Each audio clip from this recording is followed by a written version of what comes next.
Colorado Springs. Nearly 500,000 people. Olympic City, USA. Garden of the Gods. Pikes Peak. It's a growing city. Our local government has a lot of employees. What exactly do they do? How does it impact my life? This is where you find out. Behind the Springs, an inside look at your local government. Hello, everyone. Today we are kicking off Community Development Week on Behind the Springs. I think we have one little problem, though, and that is that there are a lot of people out there that do not know what community development is. So that is why we're hopefully coming to the rescue here. This is a place you can learn more about it. And I think once you do, you will realize you care deeply about it. Its impact is critical to the overall health and success of our whole city. And that's why we are welcoming Steve Posey today. Steve, thanks so much for being here with me. You are the head of our Community Development Division and our HUD Program Manager.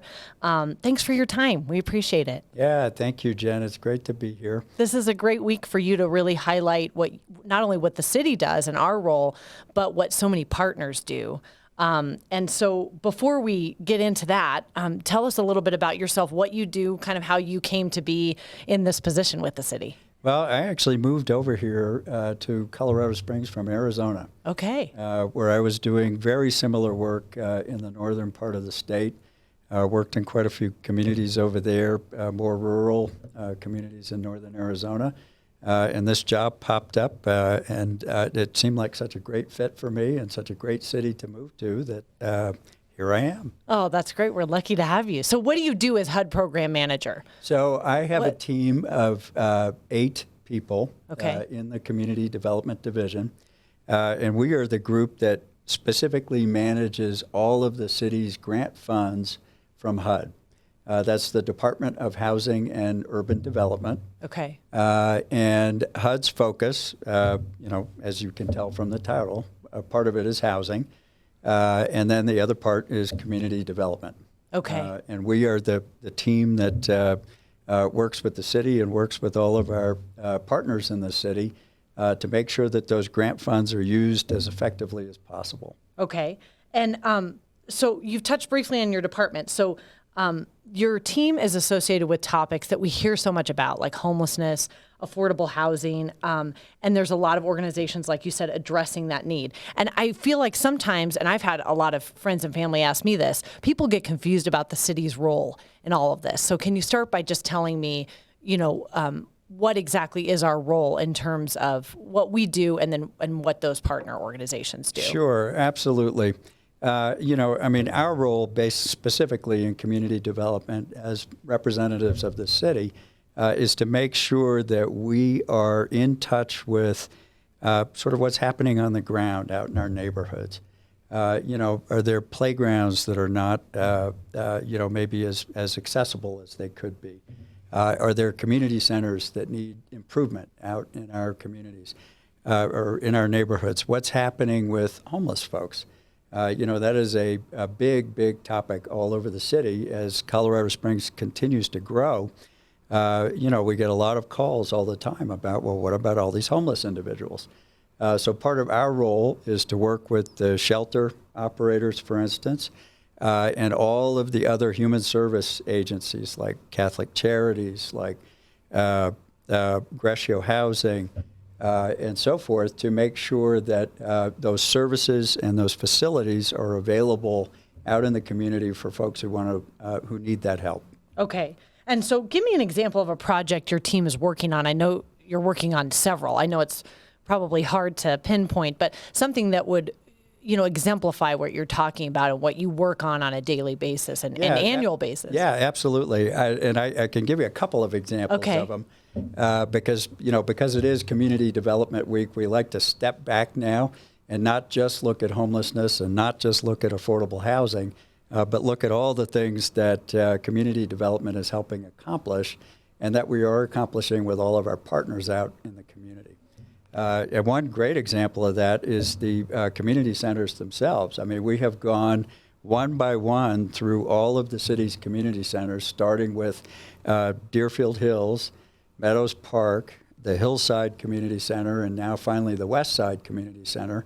And we've worked very closely with the Parks Department over the last several years to modernize those facilities and make them more ADA compliant so that they can be enjoyed by everybody in our community, no matter what their, even if they have a disability or no matter what their income level is. And that's a game changer for people who really, some of these places were very old and did not have good accessibility. That's absolutely right. I mean, these are facilities that get literally thousands of community residents who go through them every year. And they were ones that, it was really important for us to go ahead and modernize them and update them. So that's just one example of some of the things that we're doing. Another great project that we've got going on right now is a multifamily apartment project called the Atrium at Austin Bluffs. And that's a 54-unit senior housing project that should be leasing up later this year or early next year. Oh, great. And it's located on a piece of land that the city actually donated in order to build that project. And so that's an example of a real partnership, right? Because it's not like we're out there doing all the work. No, we are absolutely not doing all the work. We have been partnered with Grescio Housing on that particular project. And Grescio has been the lead developer on that project. What the city really did was say, hey, we'd like to make this land available to help meet housing needs here in the community. And Grescio was an organization that stepped up and said, okay, we've got a vision for how to do that. Yeah. So we've been walking along with them over the last year and a half to help them get through the city's permit process and entitlement process, and also get all the financing put together that was needed to make that project happen. And the housing options, the affordable housing availability, that is the key to creating some of these success stories. Absolutely. That we hopefully hear about. That's absolutely right. I mean, the city, as we continue to, over the next 10 years, I think it is, we are projected to see a lot of more seniors here in our community. And unfortunately, there are a lot of those seniors who are struggling. They're on a fixed income, and they need places to live where they can be safe and they can afford to live there. Right. And that project is going to help, at least in a small way, meet that need. Right. And the goal that I know Mayor Suthers brought up a few years back, right, was 1,000 affordable housing units per year. Yep. Do I have that correct? Okay. That's exactly right. Back in 2018, I think that was in the state of the city.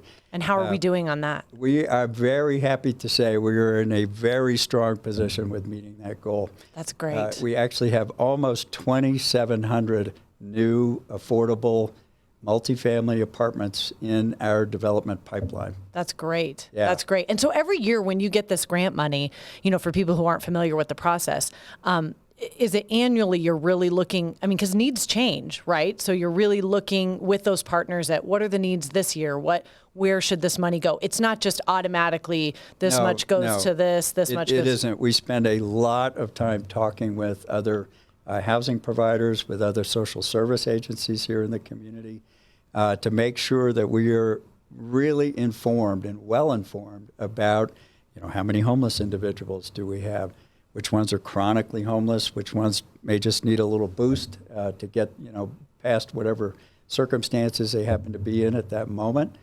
And we go out and we talk to neighborhoods, we talk to stakeholders, we talk to all of the different associations and groups that might have an interest in accessing those funds.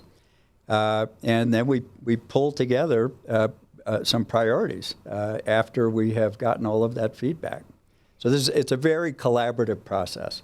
I feel like, this week is really a chance, like you said, to kind of step back and acknowledge some of the accomplishments, and especially of those partners you mentioned, like Grescio Housing is one of many, Catholic Charities, et cetera, because a lot of times they are the unsung heroes, really, right? They're making it happen, but they don't always get a lot of credit. That's absolutely right. That's absolutely right.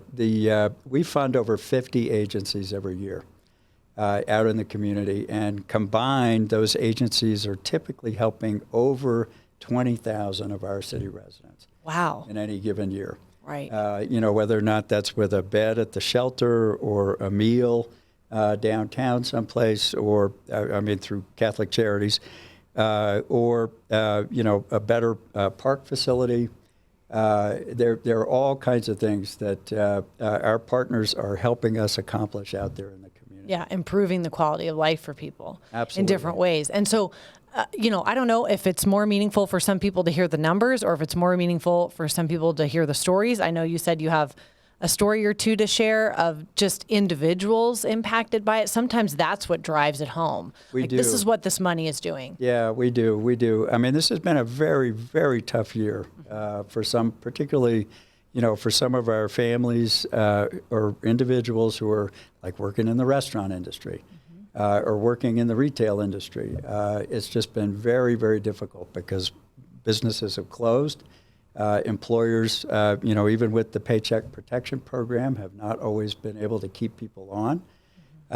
So there have been a lot of people who have just hunkered down and are trying to get through this. And a lot of people who have not had to seek out help before and are That's doing absolutely it. right. And then on top of that, they might be dealing with somebody in their family who actually got COVID, who might have had to be hospitalized. And if they were depending on that person's income as well, it's been a rough patch for quite a few people here in the community. And what are some of the stories that you're hearing that are positive? that are coming out of this, and they're being helped by some of these partners. So we're hearing some stories about folks who, just that extra couple of months of rental assistance is really going to get them through. And get them to a place where they can get back on their feet. They can start to recover in their health. I know there's like the eviction protection program and some of those. That's right. The eviction protection program. We're also working with the state on making some additional rental assistance available to people. Yeah. And without it, it's just, like I said, it's just been very tough. Yeah. Well, we're going to be sharing some of those personal stories and then just some information throughout this week on our website. And we really encourage you to go to coloradosprings.gov/community development just to find out more about, Steve only has so much time. You can't mention all the projects, but there are so many that are happening in our community. And, you might be surprised to find some that are happening right in your neighborhood or that apply to you or people that and may be able to help those people. And I think that's a great place to just kind of research and familiarize yourself with what community development does, the real impact. Yep, absolutely. Our website has every possible link on it, I think, that people who want to get more information about that or find out more about what we're doing or find out ways that they can get involved themselves. What do you what would you say is, I would just think your job is challenging, no doubt, but rewarding in so many ways because you do get to see where this money goes and the outcome. What is the most rewarding part for you? It is. It is very rewarding at the end of the day when you think, well, you know what? I got up and I spent the day making somebody else's life better. Yes. Yes.